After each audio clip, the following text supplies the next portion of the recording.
جنگ آزادی میں مسلمانوں کا علماء کا بہت بڑی قربانی رہی ہے۔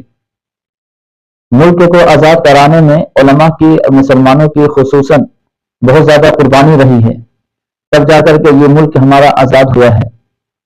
اور جنگ آزادی کے متعلق قائد ملت مولانا ارشد مدنی صاحب حفظہ اللہ کی زبانی سنیے کہ کس قدر علماء نے اور مسلمانوں نے جنگ آزادی میں قربانیاں پیش کی ہے۔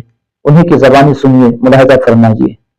رحمت اللہ علیہ شاہ اسماعیل شہید رحمت اللہ علیہ کی قیادت میں بالا کوٹ کے میدان میں جام شہادت نوش کیا، اور پھر 1857 کے اندر دلی اور دلی کے قرب و جوار کے اندر جام شہادت نوش کیا، اور سن 1947 تک پھانسی کے تختوں پر چڑھتے رہے۔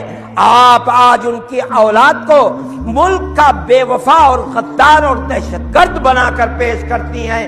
یہ نہیں ہے، سب سے بڑا وفادار مسلمان ہے، اس لیے کہ اس کے آباء و اجداد نے اس ملک کو 1.5 سال تک قربانی دے کر آزاد کرایا ہے۔ وہ ملک کا وفادار